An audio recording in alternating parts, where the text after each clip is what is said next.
Good evening. You're listening live to the Xtreme Movie Show. I'm your host, Rob, broadcasting to you from the Xtreme Studios on the Pinus Palace, just west of Orlando, Florida. I have from the Great Midwest One RDV. And tonight, we're going over our 10 films of 1986, I believe it is, sir. An hmm interesting year for films, and we're going to go through our runner-ups. And like, as everybody coming in the chat, I just want to say, thanks for all the responses we got from last week, 1985, and our Thunderdome matchup, which we'll have again for 87 here on Tuesday.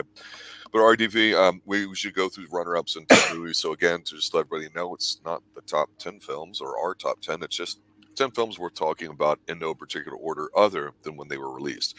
So RDV, hmm 1986, a year of a lot of Yes, a lot of decent movies, not great in my opinion. Okay, fun ones, lighthearted. The meat is leaving the stew, so to speak. We're adding a little water to the broth, I think, so I can start to taste a little bit of a change. But let's get going with the runner-ups. I'd say there's still quite a few meat left. I went not until like 88 is when the meat starts. Soup. Just soup left, no meat. But anyway, our first runner up for tonight. How could you not talk about this movie? Because Jean because the Jean person who sees this goes, "What is that?" this is Jean Claude Van Damme as the villain about a kid who gets help from the spirit of Bruce Lee to learn how to fight, how to be a karate master, kung fu master. Ends up joining basically a match because the bad guys are taking up all the dojos in the air in Los Angeles. So it's a battle between this punk kid, who want, Yeah, versus the elite Russian,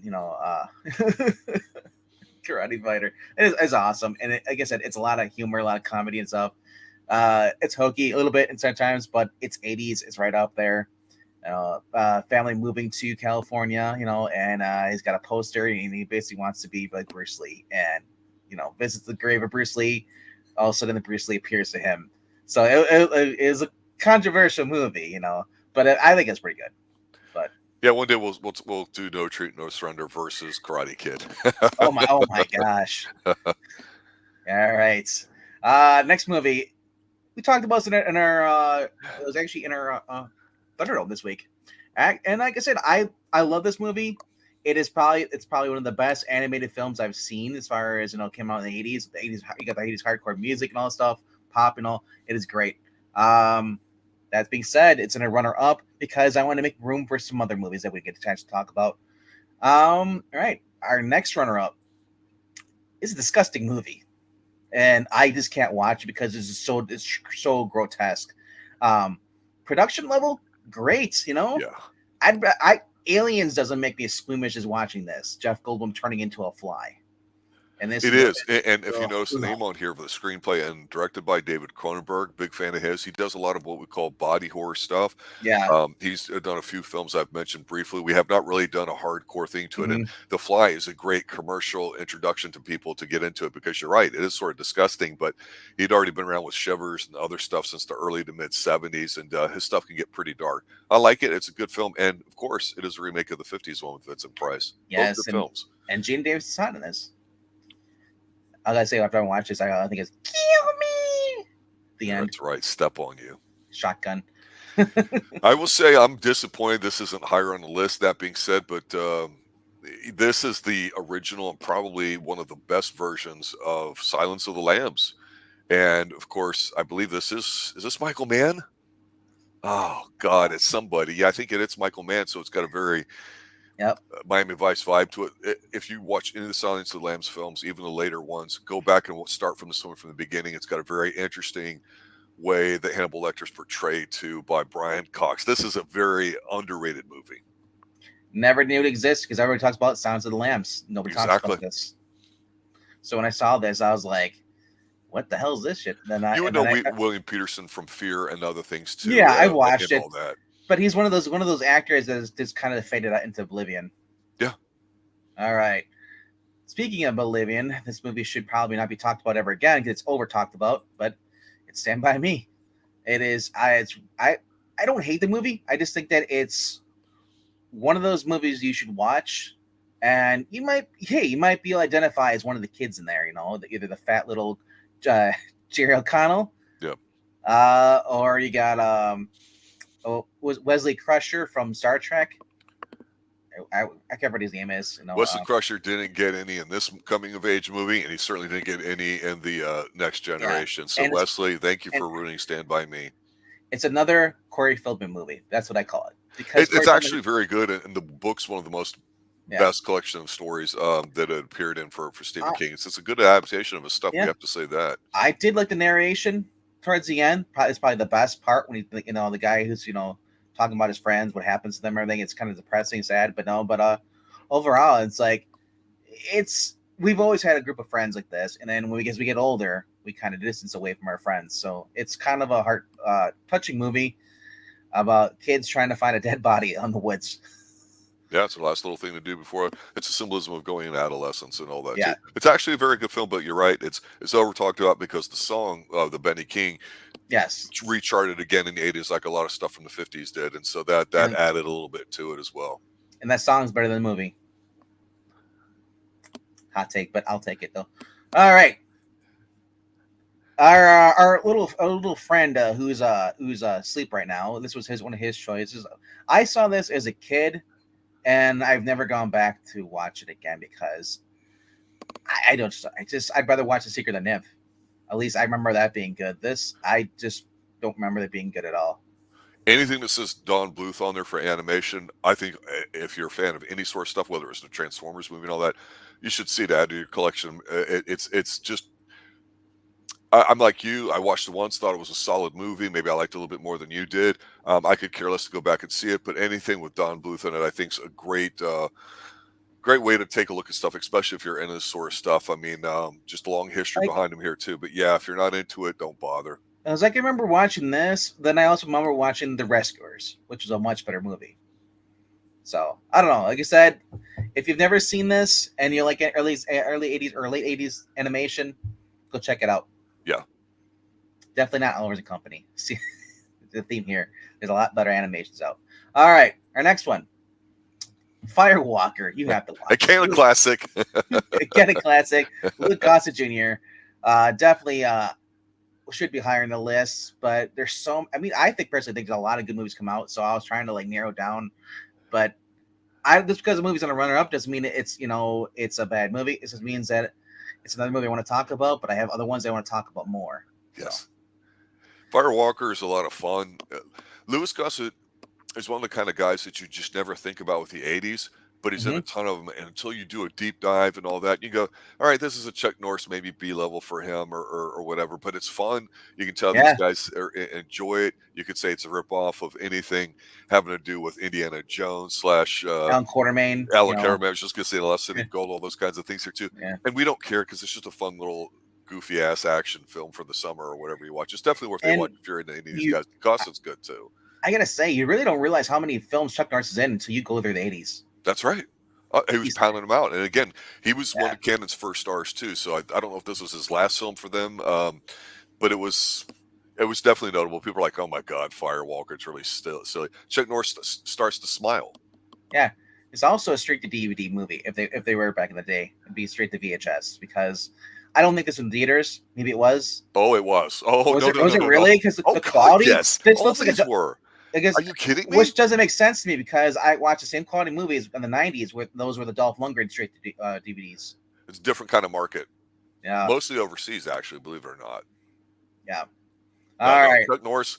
Yeah, Chuck Norris is always going to be on an American screen. Absolutely. All right. Our next one is one of my favorite Charlie Sheen movies. I thought it was pretty good. Like I said, and it's plus we got the featuring scissor dinner, Billy Idol music. I got Ozzy Osbourne, Motley Crue, Robert Palmer. What more 80s that than the soundtrack about a kid coming back from the dead to save his girlfriend? This is what I would call second level 80s movies where everyone talks about like your ETs and Ghostbusters, but then when you really get into it and you think you know something about the 80s, the Wraith makes sense. It's something I believe we covered it a little while ago here on the Xtreme Movie Show. It's not a bad watch. I wouldn't call it a thriller or an action film, maybe a high school drama. I call it a science fiction film. That's very light, very light. It's worth it. And again, those names, those music, that started really showing up a lot in the 80s. And he's taking out the competition or all the people that killed him one by one with his awesome souped up Chrysler. Yeah. Yes. You'll never see another one like that. All right. Little Shop of Horrors. I think it's overrated. It wasn't my choice. There was another choice by the guy who decided to sleep, then show up and talk about his movie picks. Pixel likes this. Now, someone can make a case for it because it has Rick Moranis as the main star, and he's got to feed this plant, and all that, like, that loves blood. It's talks. It's a musical. To me, the only good part here is Steve Martin and Bill Murray, their interactions. I didn't really care for it. I know it was popular and people liked it a lot. I'm not the biggest fan of, you're walking down the street and all of a sudden you spontaneously burst into a musical, because that could happen in the 80s. It could not happen now, but it definitely did then. And this was a result. And of course, one thing going on in the 80s too was, the musicals were dying out, but you had the Rocky Horror Picture Show. And so a lot of people wanted to compare this to that because the underground scene, seeing it at a midnight showing and all that was really a big deal in the 80s. It's definitely evolved over the years. I'm talking about Rocky Horror, but Little Shop, they wanted to put it like in the same vein of it too. Feed Me Seymour. Yeah, I've seen that film and it's X-rated, if you know what I'm saying. Yeah, nerdy Rick Moranis wants to get with this other girl who doesn't like him. She likes somebody else, and she's dating Steve Martin, who is the dentist / motorcycle rider. Of course. Makes total sense. Yeah, you're right. And it's just, yeah. Bad boy making money, and Rick Moranis. Remember, in the 80s, anybody could get the girl. I will say that. I never thought I'd see a crossover between Bill Murray and Steve Martin, though. I thought that was hilarious. Steve Martin's a dentist. He gives like paint torches them. And then here goes Bill Murray. He's like, give me more. That's it. He's like, you disgust me. Get out of here. I love it. As I said, I wish they would have crossed over more in like movies. Awesome. Yeah. All right. Our last runner-up for the night. Platoon. I remember watching this, and I think it's Sean Penn. Is it here too? Is this the Sean Penn one? Or am I thinking is this the Michael J. Fox one? Or is it the other one? Or is it that one? Or the Charlie Sheen? It's Charlie Sheen, right? This is the Charlie Sheen one, but it's got a lot of people in here. Actually, Forrest Whitaker, Johnny Depp is in here, who has yet to make a name for himself in the 80s. He was starting to, especially when he got onto 21 Jump Street. It's an Oliver Stone film. Tom Berenger's in it. This is a good film. That being said, it's a lot of these Vietnam War films. I go, okay, I know I've seen them all. It was very popular, but it's not one that I would go back and see again necessarily. No. But again, it's a very good movie. Yeah, there's nothing wrong with it. It's got a great catalog of people. I mean, I just remember I think it was Charlie Sheen who was upset because his group guys were basically racists, soldiers, and they were raping this girl. So then after he gets to get court-martialed or whatever, and then at the end he gets on a bus and he sees this girl and he kind of starts breaking out crying because he remembers the girl that they couldn't save. Like, that's all I remember from this movie. And honestly, I remember not being a believer in Charlie Sheen's acting ability. Yeah, be a druggie, be the guy on 2.5 Men or whatever you were and all that. That's the Charlie Sheen I know. Again, it's a good film, but I think there's other Vietnam War films that are worth talking about. Yeah, it does have a great cast. It really does. Like, this was supposed to be his Apocalypse Now movie. That's what I think of Charlie Sheen, because his dad did Apocalypse Now, and this is supposed to be like his version of that, his own, But I don't think it ever got. It's never gonna be as popular as Apocalypse Now. Well, the shocker for us having this in our runner-ups is, it did win the best picture, director. I mean, this thing was a monster hit. We're not knocking it in any ways. It's a great film. It's probably one of the best films of '86. Am I going to go see it again? No, maybe not. I watched it once, and it was a chore. For me, it was a chore to sit through. All right, it's a tough watch. All right, okay, getting on to the top 10 here. Our number 1, Louis Gossett Jr. is back again. And Iron Eagle. This came on January 17th of 1986. I love this film. Chappie. It's called basically a kid who basically wants to go rescue his dad, who basically he crash landed, or actually was flying through international airspace, but this country, I don't know, it was supposed to be or it's supposed to be like Pakistan. Yeah. So some kind of like made up. Or actually, it's kind of like Iraq, but they're not calling it Iraq. But anyway, they're gonna act. They shoot down his dad's jet, and and they're gonna like execute him publicly for trespassing and all stuff. And the military is not gonna do anything to get him back. So this kid and a bunch of kids decided, oh, they're gonna basically go get his dad back, and Louis Gossett Jr. ends up going along with him after only after the kid proves that he can fly and not crash and all stuff. And the great thing about this is we get to see the introduction, at least I think for me, is the Walkman being really overused in this, and that's Yeah. is a good thing, which I Yeah. thought was really cool. And he's playing the music as he's going around, and he's like, "Shut that damn music off!" I'm like, listen, he's like, but he loves it. He's got the holster on his thigh for the thing, strap it on. I love it. Like I He's said, got that t-shirt tucked in with no belt look too from the yep, 80s, right? yep. It's to me, this is 80s. It's right. It comes at, and this is basically pro America Iron Eagle. You know, Um, it reminds me of how with Ronald Reagan when because he would serve consecutive back-to-back terms. He's just mhm, coming off one of the biggest landslides of all time in political history in '84. So his term was going to be out, and of course George Bush Sr., his father, who I believe was his vice president, was going to be running. And there was a mhm, guy named Ross Perot that went to run against him in '92. And the thing about Perot, he's this little guy that he ran a company in Texas that ended up being a billionaire when he sold his shares. But he had an actual real life scenario, I believe, where he got some people from his company out from another country because the government would get involved. And I don't know all the specifics about it, but there was the right. occasional person that considered a war hero that served in Congress and all that. Kind of a little different than today. Normally, it's Afghanistan, Iran or Mhm. whatever, the '90s and even the 2000s. So it's just a different feel. But the idea of this being a goofy '80s film, yeah, it's kind of lighthearted, but we'd already talked, years Yeah. before about Rambo. So it's like this definitely was a thing. You were going to see these kinds of things too. Hey, if the And, government's not going to help you get people out, let's get spec ops involved. Let's get people that are oh, in the military. Why? oh, yeah, Good old like American know-how. I like the beginning he gave there. He challenged the bully to a race. The guy's car or whatever, or motorcycle versus like this plane stuff, Yeah. and he only ends up losing Flying because planes is really cool. I mean, yeah. and the '80s really did it. Obviously, Top Gun was going to be huge this year. Maybe that's coming up, but it's something that we really didn't see a lot of actually up to this point. No, yeah, like I said, and not only this, they said they're like the way they shot everything too. We talk about Top Gun, and they had the cameras and mounted like this. Yeah, Yeah, this was actually filming them too and playing. So we're actually getting to see like the Air Force and stuff, like video footage and stuff, and movies. That's really cool. All right, our next one comes out. It came out on February 21st. Starring Rutger Hauer, The Hitcher.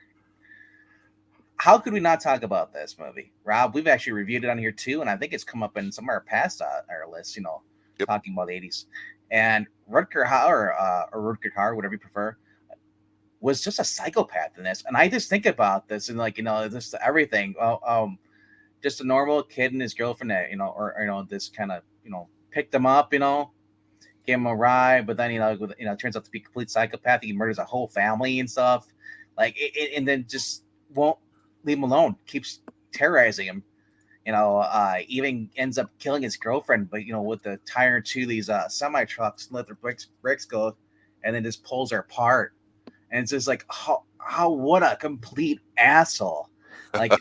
I mean, wow, going from we reviewed was it a Blind Fury, hmm The and best blind swordsman movie of all time, yeah, I forgot which year that came out. I think that was later. '89 or '90, I 89, think. yeah, later on. But like going and watching this is like it's like wow, this everything. And like I said, of course, not much of a spoiler. The bad guy gets it in the end, but like what at this point doesn't matter.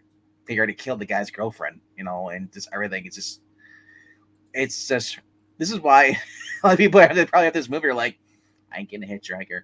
Nope, drive by, keep driving. You know, It's remember in the '90s when they started sympathizing with the bad guys and all that stuff and yeah, gangs members stuff being cool and all that. You wouldn't be able to make a movie like this because the bad guy we don't care why he's bad. We just know that he is, and damn it, he's got to die. And that's the '80s kept it simple. yep. Jennifer Jason Leigh, man, what a waste. C. Thomas Howell is the main kid. So definitely, if you're a Rutger Hauer fan, check this out. It's fun. I mean, It's kind of side splitting. Anyway, our next movie, they should have stopped at one because what they say about it, there can only be one. Uh-oh. Highlander, dude. I love this movie. I almost chose this for the our Thunderdome, but I was like, man, Aliens versus Thunderdome, that would have been a crazy thing matchup. But still, I think we'll go. I'll probably do next time we do our next Thunderdome around season 2 probably. I'll choose this film. Christopher Lambert just has that voice. Even and I don't care if he's not Scottish, or whatever. The dude fits the role for me. I just love everything with Sean Connery coming in here, helping him out, and then we have Clancy Brown playing the crazy guy here. Very believable. Oh my gosh! Yeah, Oh, the soundtrack with Queen was yeah, definitely a thing, and just we talked about this film here too on the Extreme Movie Show. It's beautifully shot. It's nice. It wasn't what I would call a big budget film. It was a little different, but there's just something there's two aspects of being romantic that we could talk about in this film. One, it's romantic in the classical sense, which has nothing to do with male, female, or interpersonal romance in that sense, sexually speaking. Or it has to do with the fact that he's yeah, really an old person and now he's in the future and of course he can't die. yeah, We get the rules, and this movie actually kind of sticks to them, unlike some others. And we yeah. may not understand them all or what, but we just got enough of them to get what the hell was going on and see And them deal with it and too. the And we whole get the thing. whole love story, which is Yep. the whole classical thing. Hey, I know I'm going to die, but I don't care. This is the woman that I love. I'm going to go through it all. And then afterwards, that's it. And I Yeah. think I that was mean, very adventurous especially for the 80s to say, hey, let's go ahead and tackle an idea like that. And they do. yeah, like I said, like he gets killed on the battlefield, by the Kurgan, and then he wakes up, and everything he's a demon, a devil. Even his, and then yeah, his wife gets torched, because they think she's a devil worshiper, the killer. And then he ends up getting another good or living with another girl, falling in love with her. She grows old. She can understand why he's still young, and then and then it goes And they're all the way going to here. have a kid, if I Yeah, recall, because being yeah, immortal, he was, yeah. you're not fertile. Yeah, he's not. Yeah, he can't. He's Right. sterile. Um, yeah, he said like the Queen soundtrack really blew up this film. Who wants to live forever when love dies? Yeah. And like it just Princes of the Universe is such a baller hit, dude. Freddie Mercury, such a talented guy. There was something cool about having a sword and duking it out in like New York City, Oh yeah, it's because New York City was still the city in the 80s movies. this is masculinity at its peak, dude. Carrying a sword and chop people's head off, and then like at the end, whoever's the last wins the prize, immortality. And like it's just Sean Connery being a gentleman, but also being a little bit of a comedian in this as well. I loved it, man. The music, everything. Like I said, without the music though, I don't think I'd love it as much. But still, it's a heart wrenching story. But It borders on cheesy, but it works. And I think Sean Connery does a great job yeah, of. Everybody wishes they had a sidekick or a mentor, however you want to call him, mm-hmm. like Sean Connery from this film. Yeah. This is a very good film. It's very rewatchable. All right, and spawned a very successful TV series too. Absolutely, Because not a bad one because with Adrian Paul. yeah, and that my problem is that it will come when we get to the last movie, right? Endgame, yeah, where they that's the movie we'll talk about. Totally different subject, but Adrian Paul, I like him in the TV series, but he ain't no Connor McLeod. Yeah. All right. Our next one on our list here came out in March 14th, but a week later after this one, and it's it's Gung Ho. Man, I'd love this movie. You get Norman Cheers, you got Michael Keaton here too. This was very true back in the 80s. We started getting building Japan basically improve on our cars and got the point where we were not making as quality as they are. Um, we're started importing Chinese steel and all that crap. And I gotta say, these guys are basically they're able to lose their job because they're not doing well. They're get laid off. This new company, Japanese, comes in and buys them. They're gonna start making cars, and I just love because like how they cut corners, how they put the cars together. The cars are just kind of falling apart, and so like I said, two guys who were gonna odds until they come to an understanding. Michael Keaton plays the union rep. He's trying to keep everybody together and stuff forms a bond with his friend up there. You see him like hugging, like he realizes this guy's got a family too. He's not a dick like the management is. So like I said, it's very heartwarming and very just fun, entertaining. I sort of recall the movie, but really not much of it. I didn't understand the whole union thing back when I was a teenager, and obviously it has to do with manufacturing and Right. the politics and all that stuff there too. So it's interesting that some of these get taken to it. You talk about like Coal Miner's Daughter or Norma Ray and Hmm. other films that might have a union presence in it too. But um, yeah, there's definitely a thing where at the time people thought Japan was going to take over because after World War II, and we would bond them to Kingdom Come, we sent over people to kind of help rebuild them, Yeah. and out of that manufacturing came up with some lean manufacturing principles that are in use now today. But the amount of manufacturing jobs are so little, and most of them are shipped overseas from the United States. We don't build anything. It's interesting because going back then, people were afraid of Japan, but then they decided to do what we're currently doing and just printing a lot of money. So they're kind of like a slow growth for everything, but they have their own Hmm. culture issues as well. But yeah, there was a time there where Japan, everyone thought they were going to take over, and so it made it into a movie. Yep. All right. Our next one, it came out on March 21st, but a week later. And do you have Thunder in Your Heart, Rob? Because you My should. heart beats very, very hard. Rad. Yeah, that's a great poster, isn't it? Is it, dude? It describes the movie perfectly. It's It's like a pure really bad 80s. Instagram filter. Yeah, yeah. It's BMX because BMX was awesome back then. It's still awesome today. People like skateboarding, but I BMX was the dude. That's the shit, man, right there. Great I still have my music. BMX bike. Got you. Well, you're not. Are you Team Mongoose? I'm mongoose all the way. It's a lime green sniper. Oh, I love it, It dude. doesn't have mag wheels though. I graduated before from I that. forgot. Was his mom Talia Shire in this? Can't remember.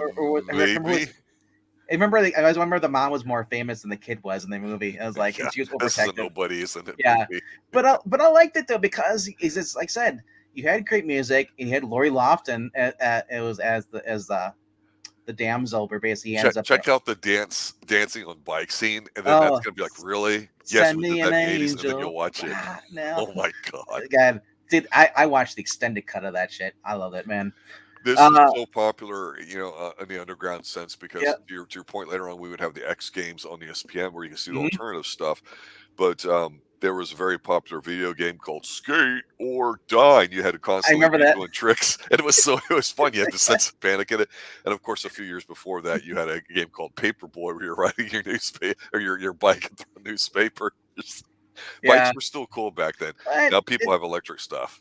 like I said, is yeah, like before dirt bikes and all that crap. I mean, yeah. I think you might have dirt bikes. I don't think they were as popular back then. I think the BMX was basically the kid who wanted to enter this race. It was because of this big race competitions coming there and advertising Mongoose stuff, and the kid gets snubbed. So he basically gets his own people together. They build their own sponsor. And he ends up racing the track, the race, ends up winning and beating out the top mongoose guys. So like It's your a kind underdog of a here. fun movie, It right? is, It and gives you a look I into a love different it. subculture. When he's trying to do it or learn how to do the flips, the Yeah. backward flip, land and stuff, and you see him just biting the dirt. I love how they had the mattress out and he had devil pads and all that stuff. And like it was great. Um, like I said, underdog movie, awesome. You're looking for 80s. This is pure 80s right here. It is. Yeah. And if you want 90s, Gleaming the Cube. Cleaning the cube. Yeah, that's right. Right. We've covered some of those obscure ones here on the Extreme Movie Show. I believe we did that one as well. Oh, they should not be obscure. They should be dispraised. All right. All right. Our number one, our number six on our list here of our top 10 here. We're not really counting up or counting down, but we're almost done. It came out in May 16th, and it is basically, well, I feel the need for speed. Back when Kelly McGillis was hot. Tom Cruise, like I said, it's just popping all over the place as far as his movies lately. He's at least two other movies he was in this year, at least one. We'll be talking about it later, and definitely. But Tom Cruise, this whole movie, whether you like it or not, you cannot deny the quotability of this movie. Everybody knows lines from this movie, It's a whether you Tony like it or Scott not. film too, earlier in his Yeah. career. Of Um, course. brother to Ridley. This was, I cannot begin to describe to you how huge of a film this was. Well, Take My once Breath again, Away is played 6 times an hour on pop radio stations. as it should be, sir. Oh God, Yeah, that Walk This Way was on DMC. I mean, just kill me now. but They not overplayed it so much. This is when things got oversaturated. I blame Top Gun. I do, really. Top Gun. We talked about this does what we talked about with Iron Eagle. We start seeing more of the Air Force, all the fighter jets, Yeah. which had never been shown before on, and they're kind of have hush hush. They started showing them in this movie. They actually went to the air carrier or naval carrier, whatever it's called. And yeah, Val Kilmer is back in this. Val Kilmer is the Iceman. Dude, I had so much fun watching this. I watched it at least 3 or 4 times in my life. I still go back and watch it. I watched it again after watching Maverick, Top Gun Maverick 2, or Top Gun 2, whatever you call it. Dude, I had fun with this. And it is Meg Ryan's in here too. Michael Anthony Hall is here too. Or is it Michael Anthony Edwards? I can't remember. Edwards, I believe, yeah. Edwards, yeah. Not Michael Hall. Yeah. too many freaking people with three names. Honestly, it's fun. You got Kenny Loggins' Danger Zone in the very beginning. Yeah, that absolutely. pumps you up, dude. That's just not only is it got Michael Ironside here too, Tom Skerritt. Don't do it, Matt. Buzz the tower. It's a good movie. I thought it was fine. It's pure 80s American, inject it in your blood before you fight. Kind America. of thing. Yeah, screw anybody else, I can't even think of a movie other than maybe the more recent Top Gun that summoned this America's still freaking awesome kind of thing about to without being the 4th of July constant. I'm just talking about glamorizing what it would be like, because you got to understand in the 80s, the other thing too, with the Red Scare allegedly with the commies, Reagan's like, oh, we'll outspend those bastards and we'll run up national debt a little bit, have something called Star Wars that was going to be a national defense initiative, and people used to make fun of Reagan and how he would be about it. Totally bankrupted the USSR and stuff like Top Gun. At this point, it's like, you guys ain't got long. Don't even bother going to war for us. You could feel it building. I mean, Top Gun perfectly capitalized that smartly at the time too. I thought it was a bit of a popcorn flick. I thought it was fun, but I wasn't gog over it like a lot of people. But it has all the 80s hallmarks, the romance. It's got the action sequences. It's an excellent film. It really is, especially if you're into Tom Cruise or big budget, fast flying things. And you could argue that too with movies that are out there today when we talk about big spectacles in the air, whether it's Transformers or any of those types of big movies. You could argue the Godzillas and everything. A lot of it, I think, comes down to Top Gun and Tony Scott. Tony Scott makes a film very worth watching, makes it feel like it's a big film. Well, not only this, is Top Gun. It also inspired. You talk to any pilot today, and they're inspired for this movie. This is a movie they got them. They thrilled, be a pilot. This is fun. It looks fun, and of course, Ed, I pause on the beach scene. If you're not watching guys having fun playing volleyball, you're not living. The motorcycle he drives in here, the Kawasaki, is also the one he's got later in the sequel. I was glad they brought it back. What more can I say about this? I said Val Kilmer is in here too. It's pretty cool as Iceman. He said Maverick, is basically he's hurting. His dad is gone missing. His dad was a pilot. He's gone missing. His mom is obviously and she's depressed. He says all she does is it's her song, Otis Redding, sitting on the dock of the bay. He said he just he described how he just watches his mom just stare out the window, hoping and partially hoping that her husband will come home. Just wondering. And it is basically, like I said, if you wanted to get in the Navy, this was your recruitment video. And also too, being especially from Florida, wanting to be an astronaut was really huge, and to do that, you kind of had to get involved in that. Neither was the Air Force or the Navy to learn how to fly. And one thing I'll say about Tony Scott is obviously he had died at some point, but almost all of his films are worth watching. Every single one. He's got about 15 to 20 films, I'm thinking is what it is. It's not necessarily long like some others, but they're all really, really good. And this one was only his second film. Wow. Beverly Hills Cop 2 would be, next year, of course. I'm sure next week we'll be talking about that. Now I'm curious. I want to look at the Tony Scott collection. It's The Hunger, Top Gun, Beverly Hills Cop 2, Revenge. It's a Kevin Costner film, which is good. Days of Thunder, Last Boy Scout, True Romance, Crimson Tide, The True Fan, which is Romance. underrated. Wow, Yeah, Enemy of the State, Spy Game, which you and I love. Man on Fire, everybody loves Denzel. dude. Domino, I don't remember if I've seen parts of it. Deja Vu, which I like. The Taking of Pelham 123, and of course his last film, Did you Unstoppable. did you just look up his IMDb? I'm looking at it right now, going, I what was else gonna has he say, done? Well, because what? there's Tony Scott and there's Ridley Scott. Ridley Scott, I Yeah, like the way his films look, but not all of them. Some of them I yeah, just falter. Where I think Tony dude. Scott just kind of was pretty big. It's nice to have a set of brothers in the '80s grow up and do things. Yeah, my brother got into the air guy with this. Doesn't have perfect vision, he can't fly, but he works on the planes. Yeah. So Oh this is yeah. his, yeah. So this is his big thing. He's like he loved this, as a kid. And so he bought it on, we made the Blu-ray players, they're 3D Blu-ray players. He got the 3D Blu-ray, watched it. It is awesome for a Blu-ray movie in 3D. This is fun to watch. All right, our next one. Well, it's with a guy named Marion and a guy who likes to kill people with an axe. Yeah. Brian Bosworth, I think his name is. Come on, No, That's not Brian Bosworth. Stop it! You murder everybody's name. I'm not murdering anybody, but everybody, I guess you have an axe to grind though. All right, Cobra, dude, best opening, any movie.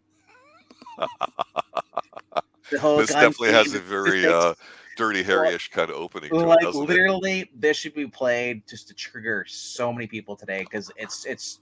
I'm going to imagine the statistics have gone up. And he's just talking about Los Angeles. He's not even talking about Chicago. Can you imagine if he was in Chicago? Yeah, no, right? Whoever wanted to, dude, who would have thought that? Yeah, I want to grow up to be the kid eating pizza or a guy eating pizza, and then working on my submachine gun, and just putting it together, cleaning it, watching TV. Keeps it in the pizza box, puts it in the refrigerator. uh, Bridget Bridget Nielsen's in there, and wow, does she look good? Because she looks way better in here than she did in Rocky Four. I don't know what it is. Maybe it's because she has longer hair, You think? but I think she looks better in this. I Rocky don't Four, know. she looked like she's gonna break me, like mommy from over on the beamer now. Anyway, but Robert Billingsley's America's Mom. Come on.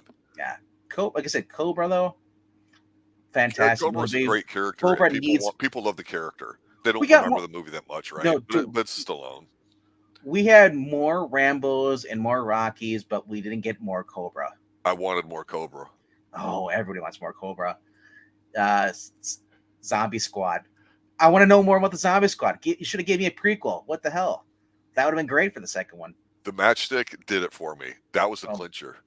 Not a cigarette, not a whatever. Just go ahead. It's not my store. oh yeah, the whole opening scene. Yeah, the hostages. I mean, just I love grocery store scenes too in movies. They're great. oh, dude, especially '80s. Seeing all the stuff, the products they had now versus today, and the way everything's designed. Yeah. Pepsi's gone through like 30 different designs, probably that can alone. Seeing the old school Doritos, I know like bags. they were bigger back then. The labels and the size of all that. Yeah. Yeah, everything. Just seeing real Twinkies back then. Whatever they have out there today is not Twinkies. Oh no. Things are different. The sugar, all that stuff. Yeah. Oh yeah. Absolutely it is. Yeah. Yeah. So, before we went into the health stuff, but fantastic movie. I think we've already reviewed this on the channel. But Absolutely. if not, I think we'll review it again. We've done Commando. We can review this again. Sure. I want to watch it. I own it on Blu-ray. I want to watch this movie. But anything else to say about this? Go see it. All righty. Our next movie came out on June 11th. And 7/11. What do we got? Fierce Beers Day Off. Say Ferris. Now, I know previously you said you don't like Matthew Broderick and he's got a punchable face. I disagree. I actually thought this was Look really at that good. face. Don't tell me that's not punchable. And he's annoying as hell in here. I don't believe. No, see, I'm completely opposite of you. I love this movie, and I think Matthew Broderick is actually a great actor. So that being said, I love everything with this, the whole movie, the soundtrack, just the whole thing with the Bueller. Bueller, all that stuff. Uh, you also got Jennifer Grey in here too, being frustrated. We get to see Charlie Sheen kind of make a random just debut or a cameo in this movie out of nowhere. Yep. So I thought that was kind of funny. Um, we got the principal who's trying to catch him, and then he gets attacked by the dog. It's it's basically what every kid wanted to do in high school. To get out of school and have parents they're gullible and just be able to get out. I And I get love it, yeah. and you're So right. But if is, people want to this skip is school, they skip school. this is what Disney tried to copy in their Disney crappy movies after towards of this. Get towards the 90s. Like Ferris Bueller is ultimate when it comes to basically hijinks and stuff with school.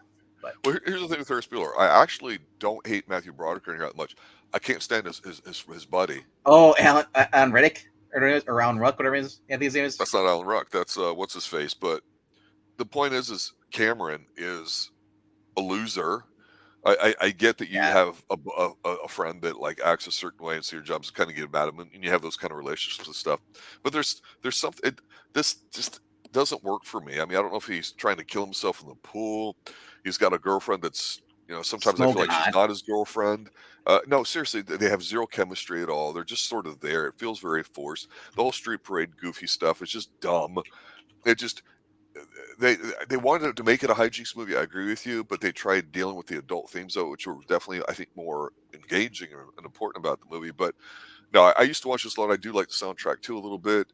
I just this one falls flat for me. And I'm not blaming Broderick too much, but it's hard for me with to bond with rich kids that live in $1 million homes in the suburbs that have parents have expensive cars and they act Yeah, like God forbid they actually have to go out in the real world and earn it. I just it and was a tough thing. it is Alan At Ruck. least with Risky Business, they So did it in a more sexy style. yeah, This one's kind of lame to me. yeah. Cameron's Alan Ruck. Mia Sarah plays the girlfriend. Like I Yes, sir. said, I, Yeah. I watched this when I was younger, and I own a VHS, bro. That's how long ago I The idea of watched what it. you could do in a But day, it made Chicago look yeah, great, and yeah, that's the whole thing that John Hughes did is he would make Chicago a star, and that in yeah. the '80s with the Cubs and everything, and the Chicago Bears, them taking the time Mhm. off and driving around and doing everything. I mean, I don't think that's realistic, all the things they did, but it's a cool idea. I agree with you totally. Yeah. So like I said, I love this movie. Like I said, I can watch it anytime it's on. I'll stop and watch it. It's fun. So it's a lighthearted. It's not meant to be taken serious. It's supposed to be far fetched. So You sure I it's can not live with supposed to that. be taken serious though, with the themes in the end, especially when they're talking in the pool about life and what's coming in front and how they're scared of it? But no one remembers it for that though. I don't disagree with you, and that's the issue I have with '80s films because when they try to do that, they got shit on. And John Hughes was a master of hiding some of that stuff, like Breakfast Club as well. Hmm. So Yeah. I'm not saying that's a bad trait of his. It's just very noticeable, and everyone always wants to remember the shiny stuff from the '80s rather than the angst that was there. Right. Alrighty. Our Down to our second last two. two. Okay, here we go. Yeah. And July 11th. We talked about this. 7-Eleven number two. Whatever it is, I'm sure it'll be better no, than we this. talked about this on Thunderdome. It is. Aliens. So you go to the theater. You have a choice to make. You see Aliens or you see Ferris Bueller. Pick one. I'm picking Aliens all day. I'm picking Ferris Bueller Day Off because Aliens. I'm not into the gross test scares, But I'll probably watch both probably at some point. But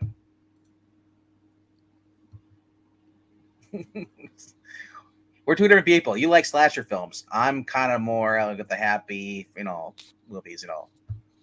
Not in the show tunes. Not that kind of weird happy, but No, Aliens. We covered this. It's a great film. it's got a phenomenal cast, and I've never seen Alien. I've seen everything that came after it. Just never seen the first one. So I kind of really even rate it towards the first one. But going from Ridley Scott to James Cameron, I can imagine it's a lot better. But I prefer Alien to Aliens, but Aliens was an '80s film. Aliens is kind of like, to me, the way James Cameron does it, films it. It's kind of like the PG-13 movie of the franchise. Yeah, but I imagine the first one's a lot more gorier. This one, you have the chest burster scene, and then you have, Yeah. yeah, like No, that's it's a great yeah, film, but man, it's you've got Top Gun, you've got I mean, look, this is the stuff you'd see in the summer, not yeah. during awards season, right? Like Platoon came out, I think, in the fall, right, or Christmas, right? Platoon was good, yeah, December 19th. Okay, so I remember it was later in the year, but So imagine having all these choices in the summer to go see. so No Surrender was May 2nd. So you know, then yes, the summer movies would have been Aliens, Ferris Bueller's Day Off. Then you had Cobra, Top Gun. Uh, so yeah, quite a few. American propaganda at its finest. Yeah. Top But you had options though. This is the movie you would take if you had a girl and you wanted her to get scared and have her hold your arm closer. This is the movie you take her to. You wouldn't take it to Ferris Bueller's Day Off. Ferris Bueller's Day Off, you watch with your friends or you watch by yourself. You know, eh, eh, eh. you know. I don't know. Like I said, it's. I can only imagine what the price of tickets were back then. Couple of But bucks, cheap. They were cheaper than minimum wage. I feel like going in the '80s in the theater versus now. I feel like it may be cheaper, but your shoes stick more to the to What the in the 80s? yeah. No, people were cleaner. I don't know because some of the theaters I've been to in the '90s, where like early '90s, remember those? Like those were not really that clean, and they were the Everything, high dollar ones. everybody got Yeah, wussy in the 90s. yeah. Yeah. I don't know. All right.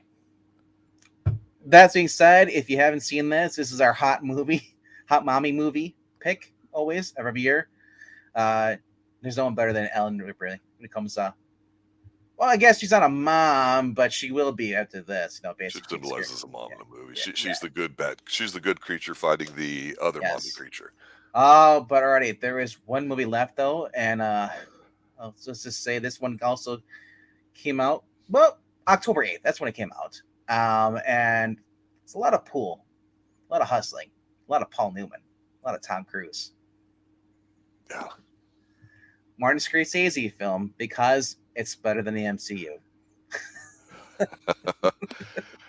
This did it for me. This is what turned me into a Tom Cruise fan. Not Top Gun, not Risky Business. To me, he was just another teen actor who I actually didn't think was that good.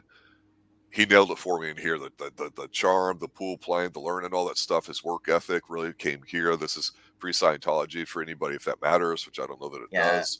this is This is one of also my major introductions to really sitting down and seeing Paul Newman, all blue eyes, and all that too. No, I think I'd seen other stuff with him in there, but Paul Newman is just absolutely incredible in here. And to me, just blows Tom out of the water. This is a phenomenal film, and it's what like 20 years after the original one. I mean, this is a well, excellent film. It the really original, is. the original was just called The Hustler, right? Yeah, I believe so. And And Newman was the young guy. yeah, he was basically like Tom Cruise, in this Yeah. film here, where he's not going to be that. But this is a tremendous film. Everything about it. Well, I agree. This is when Tom Cruise started to blow up as far as movies. This was his first kind of really big serious film. And after this, he did Cocktail. Yeah. Oh yeah. By then he's on Yeah, fire. yeah. He was on Cruise Control. God. No, it's a hey. I have more bad jokes. Calm down. All right, Paul Newman though, like I said in this movie, like I said, I love watching Paul Newman movies. Cool Hand Luke, Butch Cassidy, and Sundance Kid. I think he was he also in the Sting? I know Robert Redford was, but I can't remember. Paul Newman, Robert Redford. Only Robert Redford. Okay, but obviously Paul Newman, very good, talented actor. You're putting him in a movie with Tom Cruise, and he's being kind of mentored, showing him how to be a pool shark, how to make big money. And we're at the point where it becomes all Tom Cruise character becomes obsessed with the money to realize that he's losing his girlfriend, the girl he likes, and as they're choosing the girl over the money, and Paul Newman's kind of upset about it, but then Paul Newman comes to respect him. So It's a classic mentee type relationship, and to see the way Paul Newman, as somebody that's been through his own stuff like that, is trying to communicate life lessons to him, whether he wants to hear it or not. It's such a great dynamic. and to have somebody from the old guard be able to do that and kick Tom Cruise in the ass Hmm. basically is great. And then he has his own things that he has to figure out at the end, which is phenomenal. I know there was actually a lot of talk about the ending, people not liking it, thinking, wait a minute, I don't get it. That's it. There's no big this, there's no big that. Yeah, yeah. And it's really about Paul Newman needing somebody younger, because when you help somebody else, you're helping yourself out. So I say sometimes the best Hmm. thing to do when you have a problem is to help somebody else out. And here you see Tom Cruise mature a little bit as far as the character. You're right with his girl or whatever, where Paul Newman's, there's that one scene where he's looking at him, he's like, hey man, hey kid, you're losing her. He's like, what do you mean? He goes, 6 months, on the road, this and that, give her some excitement, blah, blah, blah. Because he understands the nature of women and keeping them excited in their own way and being spontaneous and all that. Where, of Yeah, course, Tom Cruise is just oodles of talent, what the hell to do with it. And of course, the really neat scene in here too is you don't see Tom Cruise, but you see him well, he's playing pool in the background, and you see Paul Newman at the bar or whatever, and then he hears the sound of the break and he turns, and it's like when you hear a certain sound, whether it's the shoes in basketball or the sound of the net or like a tennis hitting a serve or other sports, when you get to a certain elite level, you only then can you really identify that it's that. And just he turns around and looks, I'm like, what the fuck? And he sees him or whatever. And it's just Paul Newman is tremendous in this. And we haven't done a lot of Paul Newman films. We've done some. yeah. I always thought he was a really solid actor. He was known for having a salad dressing come out at the time and other things too. And no, I'm serious. With Newman's own I know. dressing. But it's like he was revitalized, right? And we talk about Robert Redford, maybe 10 Yeah. years later was kind of would do the same thing. So it's not surprising to me these guys are very good and solid at what they do. It's such a great role for them. I was just laughing because I'm thinking like that's probably the anybody knows him for now is the salad. Knows those ever watch his movies. Oh, that's the guy that's on the salad dressing, right? It's like, yeah, Tremendous film. I, If there was one film out of this entire list that I would say probably is one of the best films for whatever reason, just in terms of acting and writing and everything put together, it would be yeah. Color Money. It's not why it's number one. On here, it's number one because when it came No, no. out of the 10, that's it. But to me, Yep. if we had to eliminate a lot of films, Color Money would still be up there on my short list. Phenomenal film. There's a lot of older films like this. He said Paul Newman has a lot of good stuff. Whenever Paul Newman's in a movie, he seems to make it better. Yeah. And same with Robert Redford. Robert Redford just steals the scene. Same with Charlton Heston. Those guys just have the high caliber when it comes to acting. Yeah, I agree. So and yeah, he was also known for car racing. Ed, yep. Yeah. But like I said, majority of millennials who have ever watched this stuff, and even after that, Zoomers or generation whatever comes after Z, don't know who he is. They don't even know the address. They don't even know the salad dress anymore. That's how phased out he's been. And that's fine. That's why we talk Yeah, about it. Well, yeah. to quote Mickey, these movies can cause a variety of damage, and so we give you that. We're not giving you the 10 highest, grossest, or everything that all No, kind of of likes. It's course. the same. We definitely have reached around a lot of different types of films, especially on this list. Yeah, if you want the 10 highest, like gross is like as far as films, like go watch Movie Mojo. That's all they do. And there's always those one or two films on there that's like, yeah, it was big, but like nobody cares. Right. Yeah. I think this is probably the year that shows America at its most patriotic in terms of films. We talked Rocky IV, we talked all this. There's this time period, and here it's the Mm-hmm. mid '80s, and I think that's going to start to change going into next year in '87. It's dipping as far as the movies where 84 I believe was the peak, and now Yeah, and it's starting. 84, 85, 86. Those are your peak And years. now we're going back. Especially this year, there was a lot of movies that I didn't care for as much. Basically, the Lakers Celtics championship golden years was the golden years for '80s movies. Once it started to decline in '87, once the Pistons got in there, that's fine. So all you sports freaks just understand that that's how it goes. And no, Michael Jordan never beat Larry Bird for all you freaks out there too. And so it was interesting because things definitely would change with Detroit on the come up. It's definitely more of an urban feel starting in '87, '88 with films and stuff like that. But And yeah, great film. you bring up Bird and Jordan, all that stuff, guys. I go back to my childhood '90s and stuff. Oh And yeah, the '96 Bulls team. Remember that says it's yeah, great. With Michael back on there. The '86 Celtics will destroy. It was probably Yep. one of the singlest greatest years of in any the sport ever. best MB intros. Dun, dun, dun, dun, dun, dun, dun, dun, CBS. That's right. You are listening live. Yeah, with Brent uh, Mushberger. Love it. I just love the intros. Yeah, it's everything. And then just watching the basketball was much more entertaining to me back then.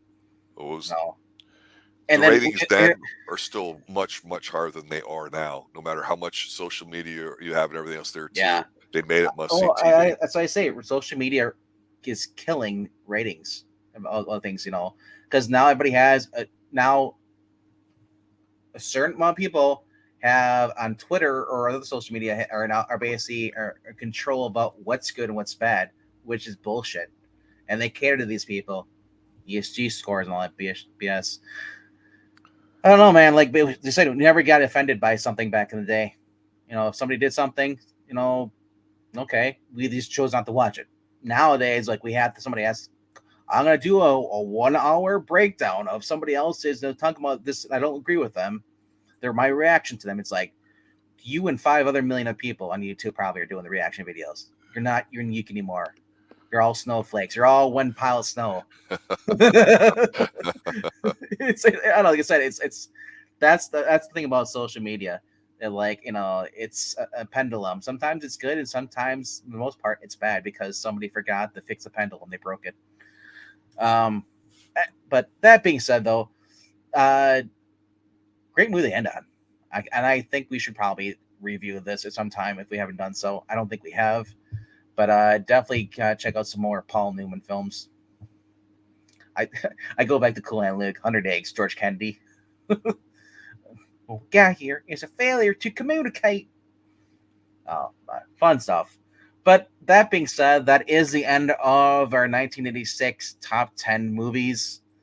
If there's some movies on here that you did not see, let us know. If you can, you know, uh, click like, subscribe, and as always, stay extreme. Good night, guys. And Rob, what do we all Thanks for say? watching and listening, guys. Obviously, you sounded like your batteries were dying there, like you would back in the '80s. Great film. It's looking forward to Tuesday when we do our movie Thunderdome. To be determined at this point. That will be out soon, and that sets us up for next Sunday when we do 1987. Looking forward to it. Guys, have a good night. Take care. Stay extreme. Good night now. That's way for.